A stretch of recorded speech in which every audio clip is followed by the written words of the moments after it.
Blessed day to you, all my sports to the bone people. Welcome back to the channel. Thank you all for tuning in. Hope everybody is doing well. Hope you're all having a wonderful Thursday. So we have 3 stories to look at in this video. Gonna be taking a look at the Barbados Under 15 team. They were able to retain their title, so we're gonna be zooming in on that. Plus, we see where Joshua De Silva is saying that he plans on targeting the breakout T20 league as he looks to get himself established as a T20 player. We're also going to be talking a little bit about Kyle Mayers, who is on the move again. So just give a listening ear until the end and let me know your thoughts in the comment section. All right. Let us start with Barbados, the Barbados Under 15 team.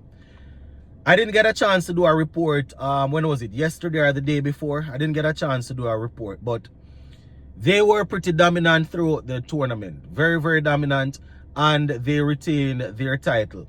So, taking this from the Sportsmax website, just gonna do a little quick recap of how they did. The headline says Barbados retains CWI Rising Stars Under 15 title with dominant win over Guyana. So they said defending champions Barbados delivered a commanding all-round performance to defeat Guyana by 49 runs and successfully retain their West Indies Rising Stars Under 15 championship, right? Championship crown at the Coolidge Cricket Ground on Wednesday. So it was yesterday. Yesterday was very, very busy. Didn't get a chance to do much in terms of recording, so I didn't look at it. They said needing only to avoid defeat in the final round to secure a title, Barbados instead closed the tournament in an emphatic fashion, posting 208 before bowling out Guyana for 160 in 45.3 overs. So, Barbados doing pretty well, my viewers and subscribers. They won the title last year also, so they are retaining it. Want to say congratulations to the youngsters. I got a chance to see a couple of the games, not in their entirety, but I saw a couple of overs, saw some bowlers that can work with, and a couple of batsmen. But as we know, it's under 15. They are still growing. Some of them will end up switching to different sports. Some of them will go in different directions. But it's good to see that they are going up against each other at under 15. We are hoping that they will stick together, move from under 15 up to under, I think they have under 17s, and then they play at the under 19 level. And from there, we're hoping that, they will, the ones that are at that level, they will get an opportunity to represent their country. So once again, shout out to all the players that took part in that tournament. All right, let's talk Joshua De Silva, talking about T20 cricket, my people. Joshua De Silva is targeting the breakout T20 league to get himself established. He's actually captaining the Trinidad and Tobago team. So taking this from the Sportsmax website, they said Da Silva eyes breakout moment in new T20 league. So it says, Joshua De Silva is embracing the opportunity to shine in the game's shortest format and is eager to see fellow emerging talents across the Caribbean do the same, as the inaugural West Indies T20 Breakout League gets underway at the Brian Lara Cricket Academy in Trinidad and Tobago this Friday. That's tomorrow.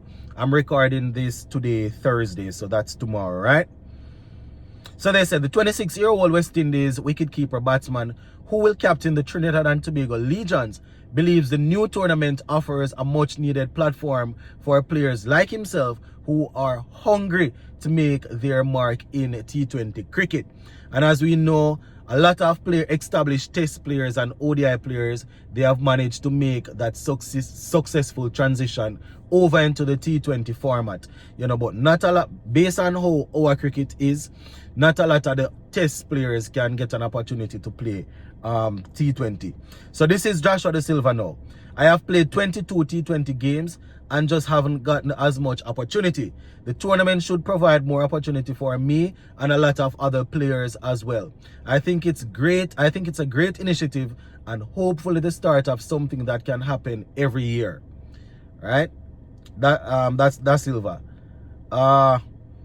As we know, Da Silva is probably, I don't know, he's some fans say that he's in the running to captain West Indies test team. So if he performs well in this breakout T20 league, we could see him making that step also from test to T20. Probably juggling both, you know. Because we know how West Indies T20 team is. It's not very easy to get in, especially when you're a wicketkeeper batsman. You have the likes of Shea Hope, you have the likes of Nicholas Pooran, you understand. Johnson Charles, as we know, is still around the squad. Joel Andrew coming up as a youngster right now. So that is Joshua Da Silva. Amir Jangu is also looking forward to playing in this tournament, you know. So this is Amir Jangu, and I quote, "You never know you never know who's watching. So each opportunity you get to walk out into the middle, it's something worth its weight in gold. Do the best that you can. Don't put too much pressure on yourself, and most importantly, have fun, because at the end of the day, it's a new tournament." Right? End quote. That is what Amir Jangu is saying in terms of going out there. Now let's take a look at a youngster, Joan Lane, who is coming through. We saw him in the West Indies Championship recently. So this is Joan Lane, and I quote, "We pride ourselves on the legacy that we have in T20 cricket. That's for sure. For us, it's an honor to represent the country at any level. This is a tournament where a lot of eyes are going to be on us, and performance is going to be key. We can use We can use it to land bigger contracts or get your first one. Just showcase your talent." Right? That was Joshua Da Silva just now. I said Lane. That was Joshua Da Silva saying that. So yeah, there you have it, my people. The breakout T20 league. Joshua Da Silva looking forward to getting, you know, himself established. As a matter of fact, this was Joshua Da Silva talking right through. You know, they have Amir Jangu's name here, but it's just because they have his photo there. So that was actually Joshua Da Silva speaking when I said Lane and Jangu. So it's gonna be very interesting to see how this breakout league works. Right? One man that has already established himself on the T20 stage, Kyle Mears, right? Based on reports coming out, he is set to join Islamabad for the rest of the PSL, right? So we're talking about the PSL that's going on. You know, Kyle Mears is a explosive batsman. He can do some work with the ball also, and he's set to join that team for the remainder of the tournament. So all the best to Kyle Mears, and I hope, you know, he will be able to contribute to his team. So gonna leave it right there, my people. Big up, stay safe.